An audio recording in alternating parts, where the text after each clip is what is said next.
exploring the science of strangeness and the line between subjective experience and objective reality. This is Neon Galactic. I'm James Falk. Thanks for joining us. For decades, the UFO phenomenon has teased and baffled the brightest human minds, dancing along the edge between perception and reality to addle our collective capacity for discernment. A brave few from the scientific community, the legendary Hidden College so often referenced by Jacques Vallée, have plied these troubling waters to confront and analyze anomalies which threaten to upend all we thought we knew about the universe. Now, after recent revelations from the US government and media projects documenting the phenomenon's concrete reality, there are more researchers than ever working to untangle this great mystery. Is this the beginning of a paradigm? If so, what comes next? Our guest today, Jim Segala, is one such pioneer, working to simultaneously invent and perfect a science that may well dismantle old thought regimes and tired ontologies. He's been made rather famous through his appearances on cable television shows from Utah's Uinta Valley at Skinwalker and Blind Frog Ranches, and he's done great work in helping the world confront and understand the nature of this strangeness. We'll explore his career, his thoughts on the nature and power of UFOs and other exceptional occurrences, and the work he's done to produce hard data on a moving scientific target. In particular, we'll explore the system Segala has developed to correlate signals in the environment with the subjective encounters experiencers report with the phenomenon. It's an effort that could concretize what has long been an ephemeral mode of transformative personal experience. It's an absolute honor to have him on my show. Welcome, Jim. Thank you very much for having me. I'm really excited to talk to your audience and fill them in on what's been going on. Yeah. So I was disappointed. I think it was season 2 when you didn't show up on Skinwalker, The Yep. Secret of Skinwalker Ranch.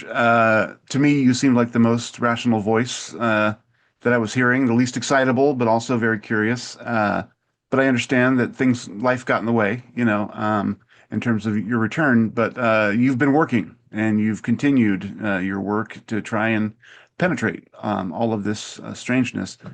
I guess I'd like to start with just sort of, you're a scientist and you've gone into an area of focus that a lot of people reject offhandedly.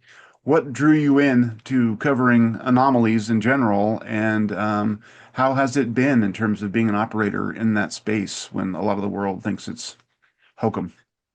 Well, that's interesting because when I started out with this question that came up, it says, why are people having experiences and then at the same time getting injuries that are recordable in the medical field? They were going to the doctor, they were having they were having MRIs and CTs and having real injuries occurred to them while they were having these very profound experiences. So that got me started on a path. I worked for a research institute headed by Hal Puthoff, which is a pretty famous scientist in the field, and he's Yeah. always looked at very fringy type of things. And I worked with him for, probably 10 years. And one of the paths that he sent myself on, along with a couple other scientists, is that trying to answer the question, why are these people actually walking away with injuries after having these experiences? So we Hmm. set on that path, and it was always that whole idea is that if something is actually causing these injuries, why are people having lesions and subcutaneous damage to their body and nosebleeds and headaches and all these things while they're having the experiences? Is this something that is being manifest from the outside that is causing these things? Or is this psychosomatic, where they're actually causing these things? So that was the first question Hal put to us when he formed the team back in, I think it was like 2017. And he said, go out there. I have 50 different medical records from people that have reported to have this happen to them. I mean, these are actual medical records from physicians. And Hmm. go out there and figure this out. See if you can get some kind of indication, some kind of answer. So that started me on that path. And as I delved more and more into it and saw more and more of these people coming forward and having these experiences, and then you'd hear the narratives from the experience, and then you would see their medical reports, you kind of get the idea that it's not pathological in nature. This is something that's actually happening to them that they really, for the most part, don't have much control over.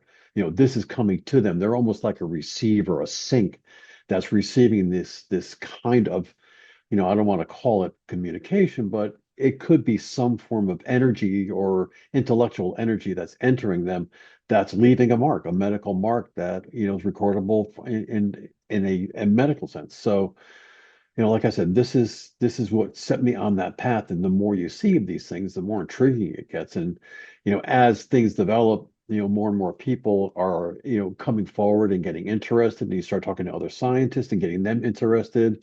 And it just becomes, it's just an amazing thing. It builds on itself and it just snowballs. Yeah. I mean, I wasn't in the scientific part of it, but like you're describing the rabbit hole kind of effect where you start to peer into this thing and you get drawn in. And I mean, Yeah. whatever it is, whatever aspect you're trying to research, it grabs hold of you. About those I mean, I don't know how much you can talk about the records from the experiencers, obviously HIPAA rules and all of that. But I wonder, can you give us a sense of what kind of injuries you were encountering and if there were any patterns that you noticed in terms of, was it mostly brain injuries or was it like from, ambient radiation? What were you encountering? Well, that was interesting. So when we first set out, we didn't really know what the modalities would be. How are these people, is it a fungal? Is it bacterial? Is it viral? Is it something like that? So you start looking at all those indicators, all the vectors, like how did it get into the person's body? What is going on with that? And you start seeing patterns, of course. After you do, over 50 of these things, you start saying, wow, this is interesting. It seems that every time somebody has something, it's very akin to kind of like an autoimmune type of thing where this is the way that we kind of looked at it, is that a person is having an experience, has an experience, something enters their body. And don't forget, energy and waveforms and things like that is still a vector, still stuff entering your body. Immune system says, wait a minute, what the hell is this? I can't, this is not something that's normal, and starts attacking. It starts, doing what the immune system is programmed to do, right? It's programmed to protect your body. So it fires up and it starts attacking things. So, well, sometimes there's nothing there to attack. It's just some outside energy. So it always expresses itself and it looks like autoimmune type of responses that come out of these people. And then, of course, it vanishes right away when, like all the white cells of you're looking around saying, I've got nothing to do. So it all dissipates and goes away. So a lot of times what happens is that people enter the hospital, they'll go into like an emergency type of situation. Well, they'd be Mhm. given a lot of antibiotics and things like that, and then they would get better very, very quickly. And then, of course, the doctors say, okay, you're done. We don't know what the hell it was, but whatever it was went away. So we're happy with that. So that's when we kind of pick our heads up and say, oh, wait a minute, what the heck's going on here? So Yeah. that's when we get interested in the records. And so there is this pattern of people, getting these lesions, they're getting these fibrosis, they're getting all of the kind of things, like their legs would swell up, their muscles would ache, they would get, headaches and earaches and all sorts of these types of things. And very profound. I mean, not just minor. And then Yeah.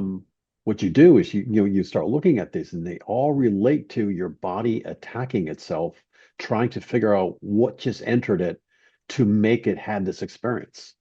Wow. It's interesting. I mean, for the autoimmune sort of flare up is also something that happens with trauma, right? Like, doesn't trauma Yes. sometimes kick Yep. off autoimmune responses and lead to sometimes disorders in life as a Yeah, result? your body is, programmed to basically protect itself through its immune system. Yeah.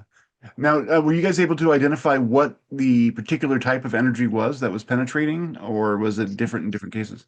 Sometimes. So sometimes we would be lucky enough, unfortunately the person wasn't very lucky to have this, but we were lucky enough to have really good acute data and do CT scans and be able to take blood samples and things like that. And, we always found that there was some form of high level radiation that caused a lot of this. Mhm. So it wasn't something that they ate, wasn't something that they ingested through, the normal ways of getting it. It was some kind of energy that came from the outside, left a mark on the skin, or, went deeper into the body and caused some internal type of ramifications to their cell structure. But it always seemed that it always seemed that it came from the high energy radiation type of of things. So if then you could speculate if you want to let yourself, kind of go off and speculate. You say, well, whatever it was, it might not have been a like a weapon type of thing, but whatever it was carrying, that energy was interpreted by our cellular network as some form of energy. It might have been just simple communications that was coming into us, but our bodies react in a certain way. Yeah. It's interesting. I mean, how common across the experiencer set do you think this is? Is this, I mean, is it, the majority of experiencers who have sort of encounter types of, experiences, to use the same word, are having this phenomenon, or is it just, a select few? I mean, is it a part of it or the whole thing, do you think? I think a large portion of them, and that's why when we set out, so Hal basically set us down afterwards and said, if you have a commonality of this type of thing, you're seeing a lot of radiation, you're seeing a lot of this, you're seeing, this type of thing.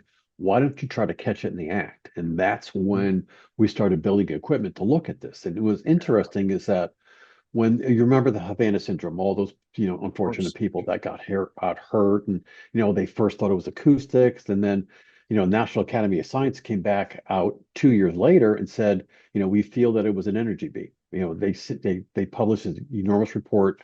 Of course, those guys are, I mean, they're really good at doing science and making sure everything is fine. So there's in fact, on one of my websites, or on my website, I have that report that they published that anybody can take a look at it. And they said we feel it was some type of energy beam, not as high as we thought, but still a high energy radiation beam that caused most of the Havana syndrome type of things. And then when we looked at the patients that we were viewing, a lot of the things that they noticed that we didn't notice, actually we found in some of the patients that we were actually doing. So there was a lot of correlation between what the 50 or so patients we were looking at and the Havana syndrome people. And that's why one of the MDs that were working with us actually helped the State Department and the people looking at the Havana syndrome people or cases with their work. So there was a little overlap there.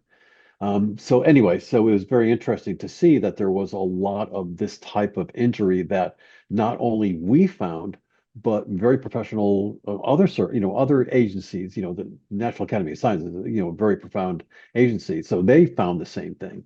And then there was another report that was put out. I don't know who sponsored it, but they claimed that they had actually, even more evidence that it was a radiation beam that caused their stuff, and it was very similar to what we were seeing in our cases. Do you have any sense? I mean, I know I've read some of the testimony from patients of the Havana syndrome, and they don't really report high strangeness necessarily, but has there been a thorough examination of, their testimony to see if there is any kind of experience that is beyond what they've kind of described in their, public reports? Yeah, so I mean, everybody kind of, these are all government employees, of course, and so they're very, very nervous about revealing anything that's out of the ordinary because they don't want to be put into that, like, oh my God, these guys, people are crazy. Yeah, But especially when the government seems ready to sweep them aside anyway and be like, is it right. real? So, Is it and not? they, I think they did it right to take them seriously. They left it on okay, I've got some medical issues here. I might be hallucinating. I might be going, having all of these experiences that I can't explain, but I'm going to leave those aside. Most of the people didn't really report that right away. Now they're actually coming out of the woodwork and saying, okay, yeah, when this was happening, I was starting to hallucinate. I was starting to see things. I mean, you have to realize when your brain gets energy that it's not used to, a lot of your neurons start firing. Things are happening inside of your brain that are not normal or the normal procedures. So yeah, Yeah. you're going to see some very strange things. So thank God it didn't get to the point where people were put into that, okay, these people are just, hallucinating or something like that. It was strictly a medical thing. So thank God that happened. But our patients, when you do an analysis of them and you interview them and you ask them these questions, they start revealing these things. And when they're in a very comfortable, protected situation, they start saying, yeah, I was starting to see things that I never saw. I started talking to people that were not in the room. They were giving me information I never had before. So you start seeing those patterns, not just medically, but in the narratives, you start seeing very profound patterns of what these people were actually experiencing. Yeah. You can't help but wonder what the Well, I mean, obviously, it sounds like there's an array of radiation that's, affecting these people. Is that what's the purpose of the, are they trying to communicate? Is something trying to communicate with these people and the ray is the vector for that? Or is that an overall technology for sort of penetrating into people's consciousness and different uses kind of produce different experiential effects? So you have different populations reporting kinds of different things. There's just obviously a million questions that come up There when you're, is, yeah. And yeah. what's great is that what we've done now is we've expanded out just from a few people, maybe 50 people, out to hundreds and hundreds of people now. And then we're starting to get, so we've got thousands and thousands of narratives from people that have these experiences all over the world. And we have, we have devices that are actually housed at their location, or, Yeah. they either wear them on their heads, or, yeah, the MUPAS devices. MUPAS They device. either, Yeah, yeah, yeah. yep, they I'll have put a link in the watches. description so people can go and get a Oh, closer look at excellent. what you. Okay. Yeah. And what you find out is that a lot of these people, what they're experiencing is that they seem to be gathering more information than when their experience started, as their experience started. So when they come out of these experiences, they actually feel that they've gathered information. So then you say, well, if that's the case, then it must be some kind of communication. This energy is some kind of communication, and all the energy is maybe a carrier wave, right? It's just the Yeah. thing that gets it to you. But once it gets to you, of course, it leaves a medical mark because it's energy, but the Hmm. information is interpreted by your brain. So, that begs the question. I mean, have we been doing this for millions of years? So we just have this innate ability, just we don't really, our subconscious is the thing that's actually can understand it. Our forebrain doesn't have any idea what's going on. All we say is, "Oh my God," they get a lot of the narratives like, at, I got anxious. I thought I was being watched. But then again, I felt that somebody was telling me something. So as you look at these narratives, it becomes very interesting. And there's, you know, the patterns that you can see coming out of this. Yeah. Well, and like you say, I mean, if that's the case, and we've been having this sort of interaction for a long, long time, how much is the information has shaped who we've become? What That's right. inspiration has been supplied? Like what, and then of course you get into motive and who might be the agent behind so much of this, if there is an agent, which it sounds like there might be. Fascinating questions, of course. I mean, that's why we're here. Yeah, that's a good point. I mean, have we as a society changed because there is something actually communicating with us, making us go in directions? It's very Yeah. possible. Yeah. And now we're Well, just becoming aware of it. exactly right. Yeah, I find that deeply fascinating, of course. The population subset that you started with, were they primarily military experiencers or was No, yeah, they were no? more people that went out and worked on, a lot of the people initially that Hal had were skinwalker people because this is well below before the skinwalker people that own it now. This is back in Bigelow time Yeah. when Bob Bigelow had it and he was doing scientific experiments. Hal Puthoff was his science advisor. So he was integral in the mix and he had a lot to say about what was going on. So a lot of the data came from people that were in that suspicious area that were Mhm. interacting with the property and the land and things like that. So, but then we realized that this is just a small subset. I mean, Skinwalker Ranch is great, but it doesn't have the statistics you need to actually do some good science. So we started stepping out, looking at other places in the Uinta Basin, going Right. out all over the United States, and we said, wait a minute, all over the world. And we started to realize that we can gather a ton of data from just being globally aware of what's going on and pulling from all sorts of places. But we found out is that there was a lot of rich data out there. It's just as the numbers increase, of course, it's kind of it just becomes more and more daunting to get the information back to you. And that's why we set up systems and we had actually things that made it so we can get all this information in a seamless way. Can you describe for us what MUPAS actually does physically? What does the system collect when it suddenly understands that there's a thing going on? Yeah, so so basically back probably 2017, 2018, we realized that there was some external vector, some energy that was present in their environment just before they had an experience, which prompted them to have the experience. So we said, okay, let's catch that in the act. We said it might be radiation, but it might be a metric change. It could be the space-time metric is getting wiggled around, or so we don't know. We didn't know. So they said, let's have a broad spectrum of sensors that we were going to look at. So actually, the MUPA started out as a little device that basically just stayed around the person, Mhm. recorded constantly of all the things we can think of that might be it, and then let them give us their narratives on a day-to-day basis and say, today I've had anxious, today I was euphoric, and then look at that and try to match or correlate when they Mm. claim to have their experiences and what the environment was doing.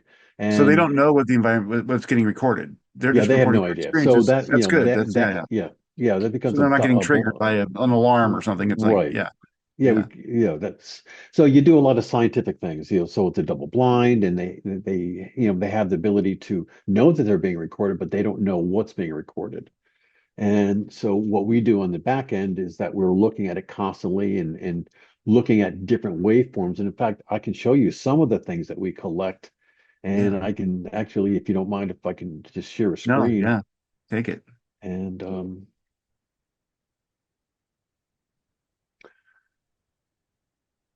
so what I'm showing you here is a screen of the waveforms from this is one of the, oh, yeah, Blind Frog. Well, we have a device right now in Blind Frog Ranch that you can look at, but this is one of our devices that actually produces some interesting data. So this is the kind of data we collect. So for instance, this is the accelerometer data.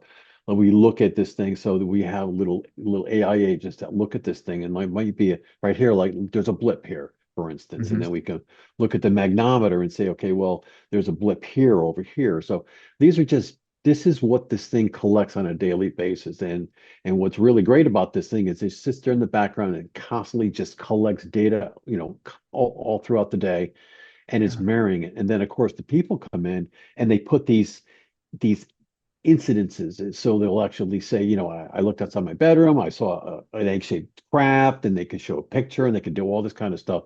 And when we take this kind of data and match it to what's going on in their space, and we've got, Yeah. tons of different, so we've got, we can do temperature, pressure, humidity, gas.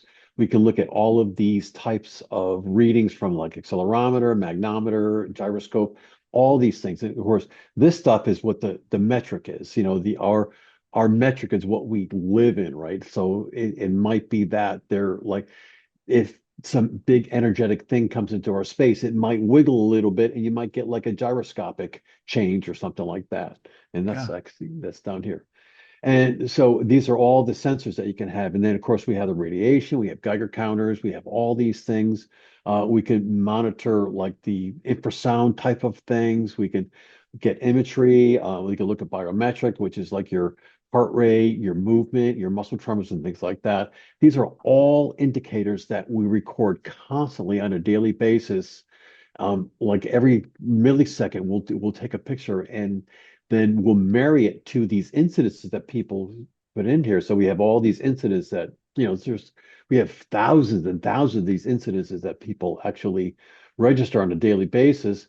And Yeah. then we then correlate those two, and then we let the people understand what they're seeing. So we actually give them not alerts per se, but we're giving them incidences that we will say, at this point, 2 weeks ago, you claimed to have this, and this is the waveform. And so it gives them the idea that there's something actually happening in the environment, and they can actually monitor and work Wow. with us on this. So, Yeah. and then we have like these discussion groups that other people can get involved, and they can start, talking. Like we have people that just go, well, that's a very active site. There's something's going on at Blind Frog Ranch because these are really crazy readings. I have no Yeah. idea what's going on. But anyway, Wow.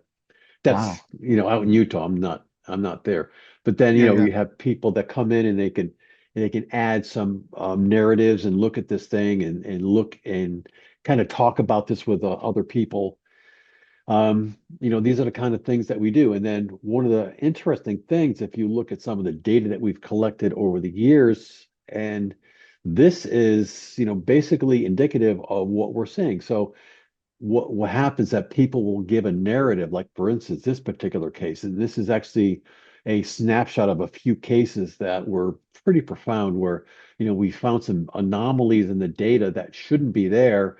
And we then correlated that to something that they found. Like for instance, this one, there was somebody put a narrative in at the same time.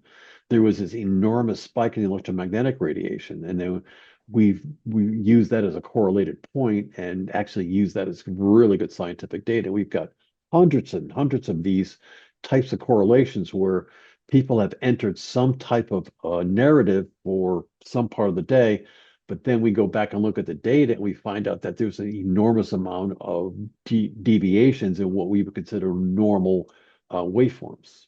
Yeah. So like this is microwave radiation, this is the accelerometer data.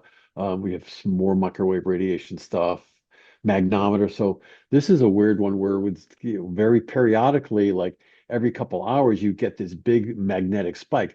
This is not something that people can do themselves. I mean, this is something that had to be coming from the outside world. But when Yeah. and when we see them, it's like it's incredible because at the same time they might be experiencing something. They might say, "Oh my God, I just had a headache," or "I had an earache," or I had some ringing in my ears, which is actually quite common. So we have hundreds and hundreds of these very profound type of things that were happening to people. Of course, we have hundreds and hundreds of people that are out there that are actually have these things. And this is another one that was like incredible, like the gyroscopic. I don't know how this could possibly happen, but they would claim that they were, they felt very strange at some point, and we look at the data, and there's this big jump in the data. This happened a few years ago, but these are all incidences that we recorded over the probably 8 years that we've been actually having this study, Yeah. and very, very strange things. So this is the kind of things that we look for, and we're basically developing scientific data based upon this. Yeah. Well, and it seems like it's answering the question of like so many people are, well, is it psychological? Is it, whatever? You have the evidence to say that a lot of this is coming somehow from the environment. Yeah.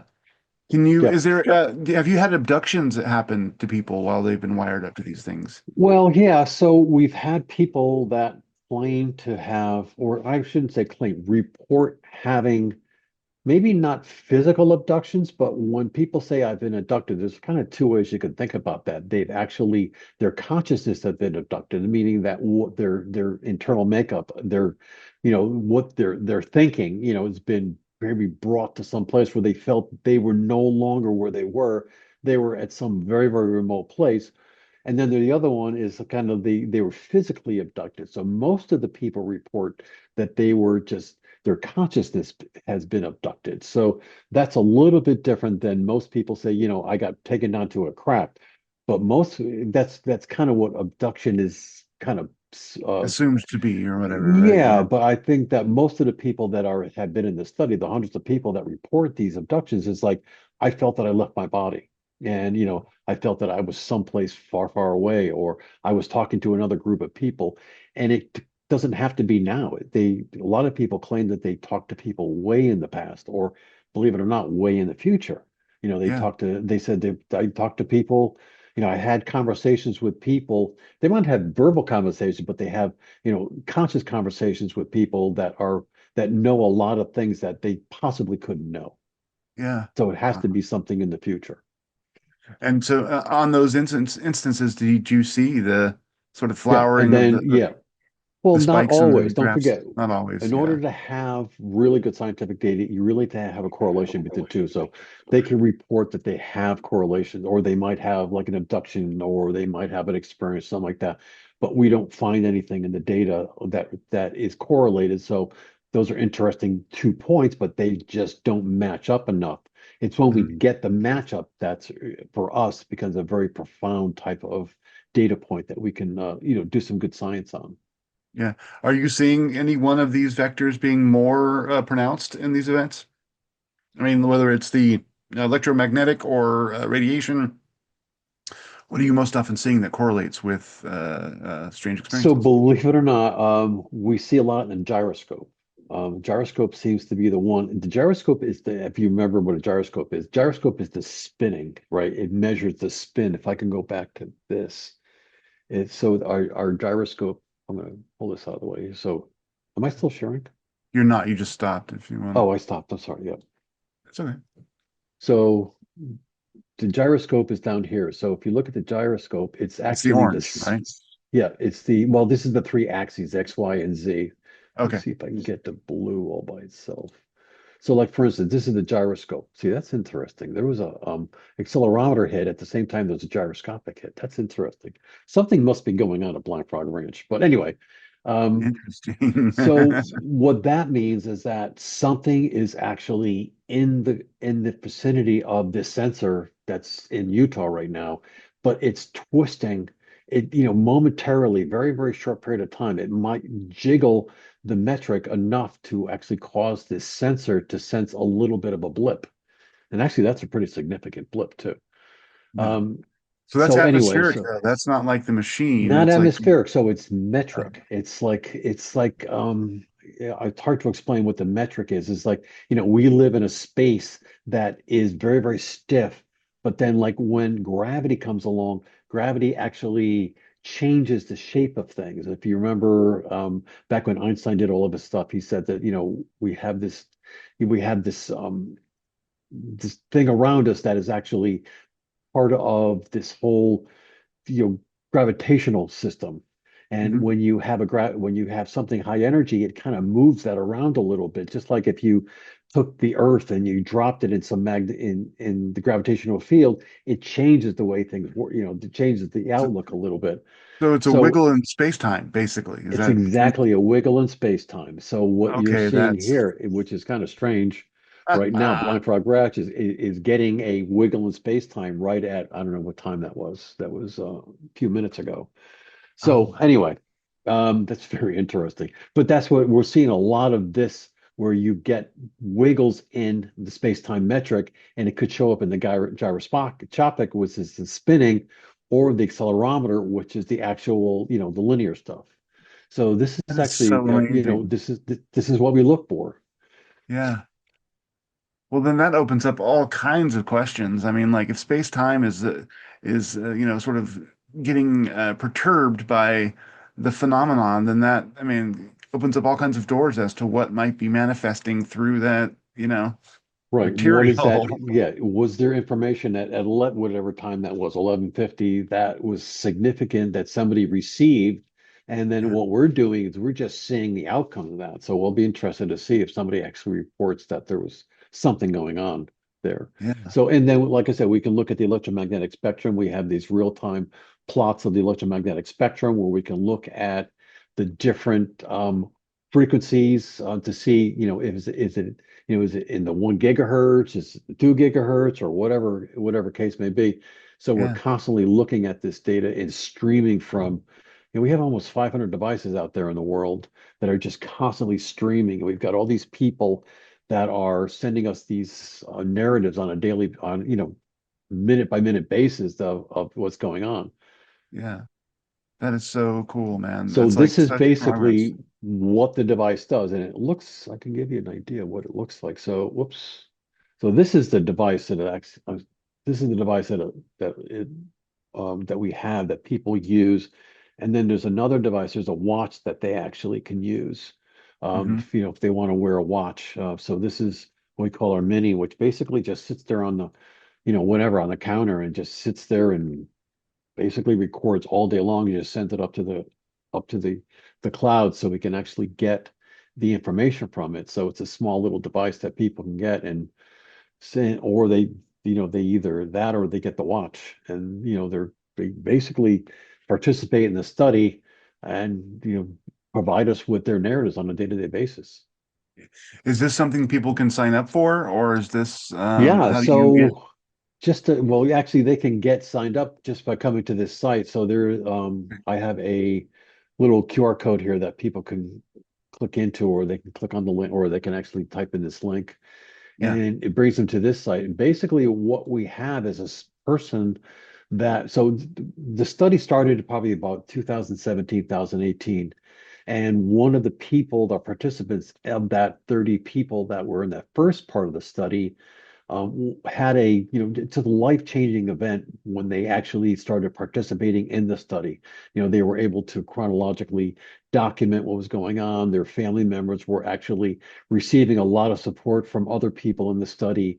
So they actually felt that they were actually benefited significantly. They were having these very profound, very disturbing experiences that they were trying to contend with. And because of the study, they felt that it really helped them. So when the second phase of the study came up, they contacted me and said, "Look, we would like to fund whoever wants to come into this study because they themselves had such a great result from it that they said, look, I want other people to have this." So they actually fund the study. So if people want to get in on the study, they it basically doesn't really cost them anything. All they have to do is basically give us information. We ask them to do a little survey work, and here's the steps. I mean, I think it's in here. We Yeah. have it. Little steps here on how you go about. You basically sign up, you take the survey, which is just a few questions. You get a device, and then basically you sit there and you give us some narratives and you participate in the study. It's basically we've gone from a very small amount of people to, we have almost over 100. I think we just crossed the 300 bound the other day. And, we had plans to go, all the way up to thousands if we can. Yeah. That, I mean, I can understand that if you're an experiencer and you've been trying to convince people that something's actually happening to you, and then suddenly you can substantiate that there's a Yeah, physical change in the environment that is going on, that's kicking off your, reaction, that's got to be huge. I mean, even for yourself, like, am I going yeah, crazy? No, there's evidence that something is actually yeah. happening, and that could be probably transformative for folks. So I just wanted to point out some other thing that, it's one of the, so there's two parts of this. So for the experiencer, we know that there's a lot of experiencer out there. We work with a lot of experiencers. But what we're finding is that they're in a boat by themselves. They're very, they're kind of worried about, people thinking what they are. So we've provided them with the ability to go out and talk to other experiencers. They can chat with other experiencers about the data. And then we've got this IA agent that allows them to ask, any kind of questions. Basically, what kind of questions do you want to ask? It's how, like, for instance, it's an AI agent that allows them to basically ask anything. So, like, for instance, like, what's the most common UFO sighting? And it'll give them answers. Oh, Um, that's you cool. say, let's see, what's another good question to ask? Here's like, what are the medical conditions most suffered by people? And they can ask that question. It takes a second, but it'll come back and say, Yeah. okay, if you're an experiencer, here's what you can, have, this is the kind of thing. So it gives the people the ability to help understand more about their individual condition just by being here. They can ask any question they want. It's basically it's an AI chat room or AI agent that was just designed specifically for experiencers. And a lot of people get in here, they're on there for hours and hours, just, investigating, talking to other people, putting in these questions and, really understanding things on their own terms. So basically, this whole thing is designed to help provide experiencers with a, a grip on what's going on in their day-to-day life so they can, really contend with it.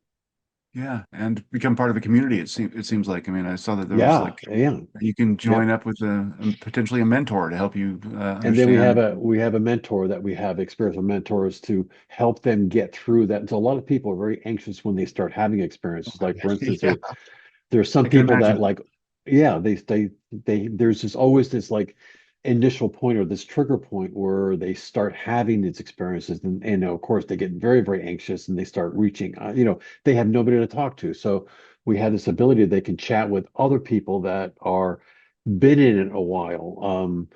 So we work a lot with the Reddit people. There's a couple Yeah, good Reddit channels, subreddits, that these people are just amazingly, they're very open and they're very supportive and they work with these people. So you get an opportunity to chat with them. You can chat with them one-on-one. You can chat in a group, or, or have a Zoom call with them, kind of, and get a little bit, more comfortable with, what's going on in their lives. That's So that's part of, when you join the study, you get all that, you get access to all that information. Plus, you have the ability to go in there and, basically, so we've got this thing where, if people see something, they can comment on, they can, they say, oh, that's an interesting waveform, and they write it down. So we've got hundreds and hundreds of, or thousands of people that are commenting on the data, real-time data. Like I know there's some people that monitor this is the blind frog again. So this is the blind frog.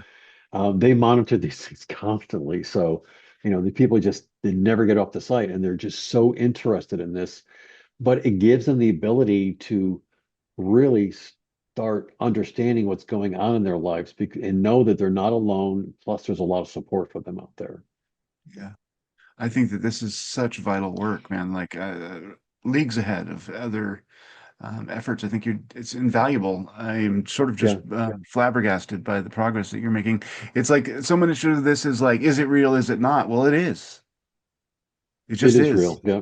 Yeah, yeah. You If, can yeah, point to things and say this. I mean, you have the evidence that something is going on. Whether, yeah. I mean, the cause is maybe yet to be determined, but there's actual effects going on that are making people go through these, huge transformative moments in Yeah, their and lives. it got so important. So there's a lot of organizations now that are looking into this. There's one particular big time university that is doing a very big effort into this that we're joining with them to bring all this data out. So joining their data, our data, and other data, and basically saying, back in the old days, older days, like the Jacques Vallée days, it was like, okay, I'm going to gather this data, but it's all secretive and only the government can Mhm. have it. We Yeah, say, okay, that those days are gone.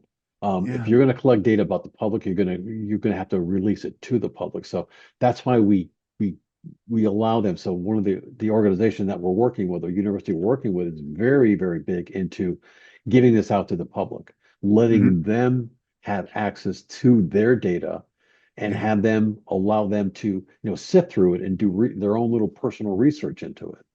yeah, and hopefully spark a much bigger conversation about the nature of what we're in and how we Right. can begin to sort of wrestle with the That's right. existential questions that arise out of all of this, Sure. which is huge. I mean, to sort of bring it back to Uinta Valley a little bit. I mean, you have a hotspot like that, whether it's at Blind Frog or Skinwalker Ranch. What do you think? I mean, does that say something about those particular areas, or is it just that people have noticed there? Is there something in the environment that is sort of giving off signals that cause these things? What's your insight on into that region since you've spent so much time, kind of looking into it? Well, it's kind of interesting that that region is so active, and it's not just recently. I mean, if you think about it, the Aztecs came and they populated the area, they buried their valuables there, and they kept that a sacred area. The Native Americans found that very, very euphoric. So they spent a lot of time there. They worship the ground. And you have to say, well, there's a reason for that. I think there's a Yeah, big reason for that because a lot of people visit that area and they walk away feeling a lot better than them when they went in. And yeah, so if that is a society that can have that happen to them, yeah, naturally they're going to stay there for a while. Because if you go there, it's horrible. It's like desert. You yeah, can't grow anything. It's all, the only thing you could maybe do is, have cattle or things like that. But it's why would somebody want to go there unless there's something there that just made them feel good? yeah, So, people bury their belongings there. They have a lot of, there's a lot of history there that where people spent, generations there. yeah, So and then you look at that and say, well, we're experiencing very strange things right now. So I'm sure back then they were experiencing very strange things, but they put it more, when people try to rationalize what's going on, they might attribute it to some religious thing, or they might have some higher, some higher power. So yeah. I mean, we're doing the exact same thing. Exactly right. We're just trying to put it within our frame of reference, which is scientific Exactly. at this Yeah. point. So I But we're all think kind the of, area has something about it that is very, very energetic, and there's a lot of things going on, but it's not the only place. We found other places all over the world. Right now we're discovering places in Australia that are just amazing. It's when you do science, you want to have a really controllable scientific environment. Yeah. And it looks like we found a few. Like Uinta Basin is amazing. There's a Hmm. couple places in Australia that are amazing. Yeah. There's a lot of places all over the world. How are you finding them?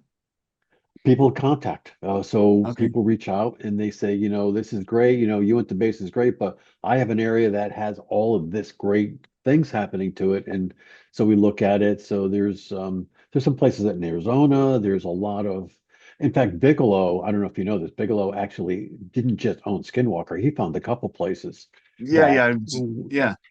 Beyond so Skinwalker Ranch covered some of those spots. yeah. Yeah, yeah. So he found them, and Hmm. he sent scientists to all these places. So they come out of the woodwork. People will contact you.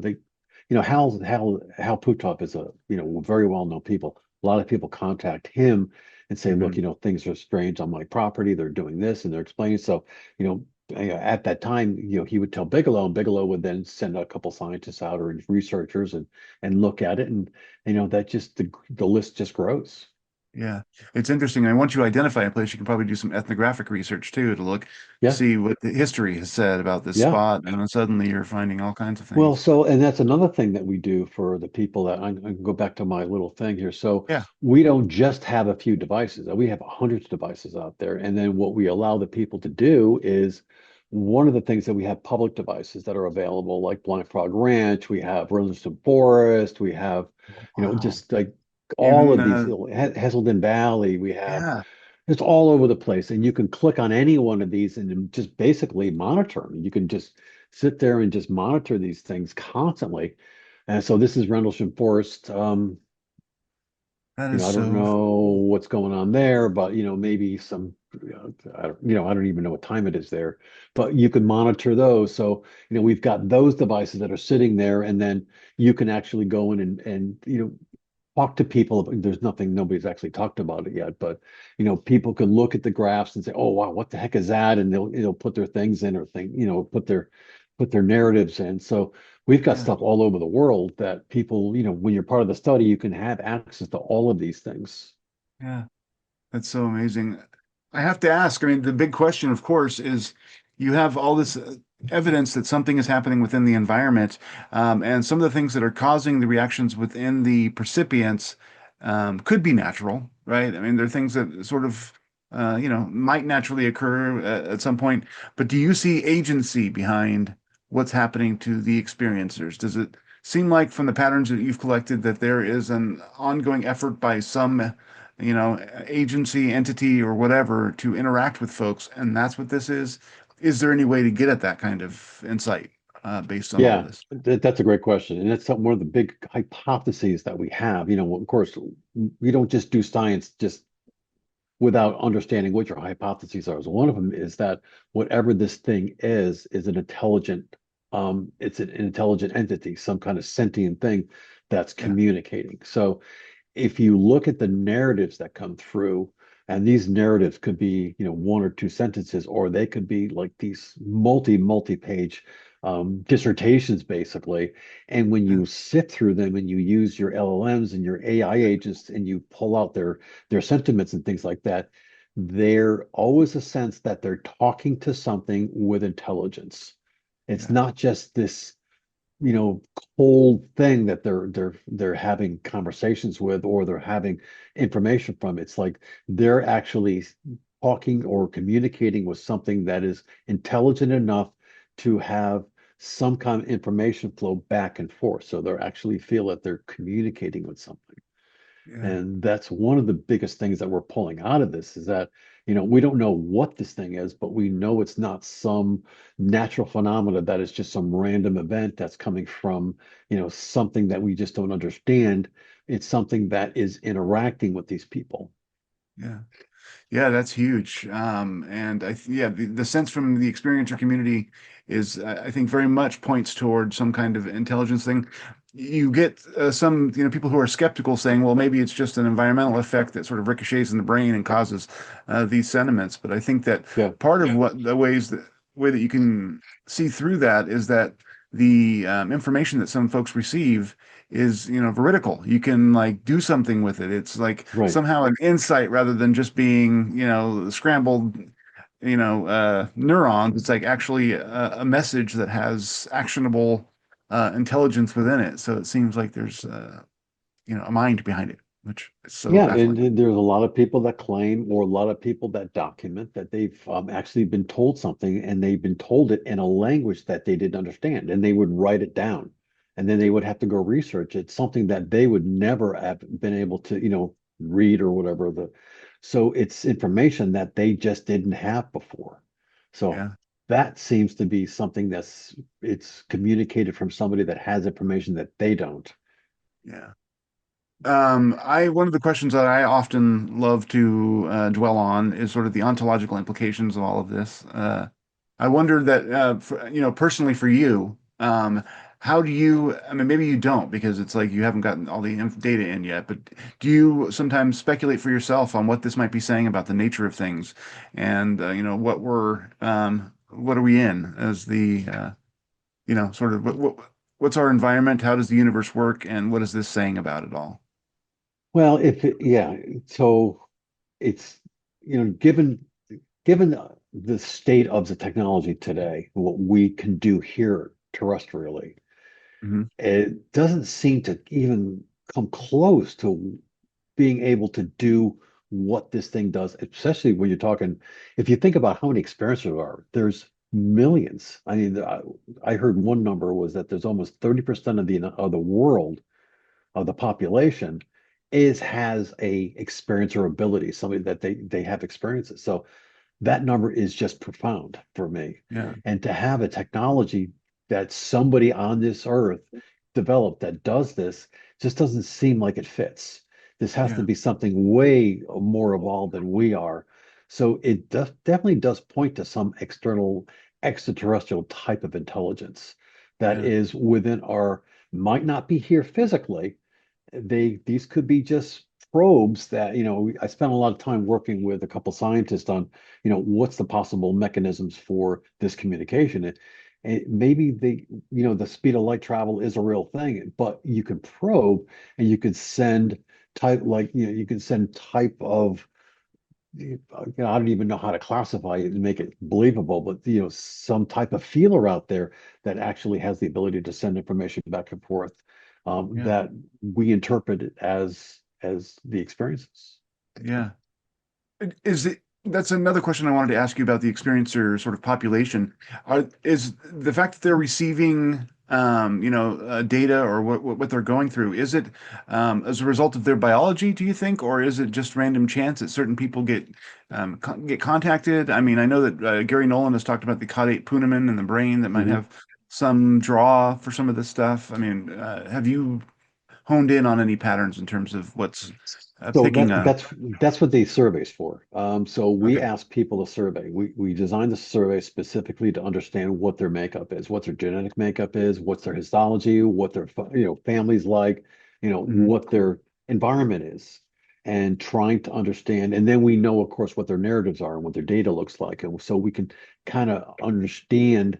Gary's great because he's looking at the genetics of it. He's actually going into the DNA and seeing, because he has, maybe 100 patients, and he can actually get in there and do their DNA and do all that kind of stuff. But then on our side, what we're doing is that we're taking the data, in a real time sense from these people, and asking them, what is your demographics? What is your profession? What's your family look like? Did your parents have this ability? Did they have experiences and things like that? So we're kind of attacking it, the same question from both sides, doing it statistically and doing it, from the DNA, codons and things like that. So Yeah. what we're trying to find out is that, is there any pockets where it's like, okay, these people are more predefined or more susceptible, this kind of group. But one of the actually interesting things, because there was a lot of people in the Uinta Basin, the Native Americans seem to have an amazing talent to be able to have these experiences, and they're very profound when they explain. So is it, something in their DNA makeup that make them so receptive to this and have these very, very, like I said, profound experiences? Yeah. So it could be DNA based. It could be part of your family, genetic makeup. Yeah. Who knows? But we're starting to understand that because we have this in place. So when people come up with the study, enter the study, they take a survey, and then we take that and we run it through our algorithms and kind of you know, put it into perspective of we can understand, are there groups of things that are much better at it? What are these people saying? What are these people saying? And that's why we need to be worldwide because we can't focus on Uinta Basin. We have to be all over the world. Exactly right. And hone in on where the action is, so to speak. It strikes me like you have your data sets that are developing and obviously being very fruitful. I've spent some time at the Center for the Impossible, Sure. and they have Yep. all of the information there. Yep. John And Mack stuff. Yep. yeah, and I mean all the obviously the Jack Valais stuff, which isn't public yet, but there's just And a that's lot of going cool to them. material. Yeah, that's going to them too. Yep. Yeah. So all of that information, plus what you're producing, plus what like Gary might be able to produce in terms of, the deep roots biologically of what this stuff comes from, we're going to get to a point where it's just undeniable that there's absolutely something, people are encountering something. It has deep roots within maybe their physiology, but there is something transcendent that seems to be brushing up against us here, and I don't think that the skeptics aren't going to be able to avoid it eventually, I think. Well, That's what I'm yeah, so seeing. that brings up a good point. So one of the skeptics are people. So what the objective of all this, and if you ask Gary, he's going to say the same thing. The objective is to publish a peer-reviewed paper that undeniably says that this is a physical reality. So here's the statistics. Here's all the stuff that we did. This is how we did it, and all that stuff. You need a very large number of people to do that. And you need to have really good, you know, gathering techniques and things like that. So, but the idea is to publish and put it through peer review and then have it in a, real scientific journal. And so I've been working with this, like I said, this university. I mean, you hit on the Okay. Center for the, so Uh, you kind of hit on what that is, but we're yeah. taking all this data and putting it all together and creating basically scientific evidence that will be then published out in peer review. So all other scientists in the world have to click it and say, yep, that's good, that's good, that's good. And that's where we're going. But to do that, you need to have, you know, the scrutiny is going to be incredible because this Of is a course. really bad subject. And Yeah. people are going to say, we don't want this in my journals. So they're going to be very, very hard to get through. But like you said, if you put it through in a right way and you do it right, they're not going to be able to discount it. Yeah, it's so interesting because part of what has amazed me about this topic is that people can be confronted with very obvious physical evidence, but if they don't want to accept it, they will find ways to sort of worm out from underneath it, whether it's claiming fraud on perfectly reputable fellow scientists because they don't, it's like they've decided that, for instance, psi phenomenon is impossible. So therefore, any evidence that you show me that's, indicates psi, it's somehow wrong, whether I Yeah, know how it is or I'm just going to discount it. And so that I think we're in the midst of a paradigm shift. I think I see that sort of taking shape, and that may be the crucible moment, when we're like kind of when they're confronted with something that they absolutely can't reject because the science is that's just right. too good And for it. you just have to make sure your scientific process is right and you have the right notoriety with the people and you put out, really good journals. And that's, I think, at that point, if you come out with undeniable evidence, just like the Higgs boson, right? Who the hell knows that the Yeah. Higgs boson? But they showed a Six Sigma result that you Hmm. can't deny it. So Yeah, everybody said, "Okay, I give up. It's there." There was that's so many exactly people right. that hated that whole concept of the Higgs, and so this could be the same thing. If we come out with a 5 or 6 sigma result, and Hmm. they can go back and repeat it on another experimental venue, Yeah. then they say, okay, let's move on. Let's figure out, let's go to the next step now. Do you find that in your interactions with fellow scientists that there is a shift toward Oh people yeah, being more? Yeah. yep. Okay, good. You say, wow, wait a minute. There's people from Harvard coming forward and wanting to help. There's people from Ohio State. There's people from Rice. There's people. Oh my God, they're all over the place now.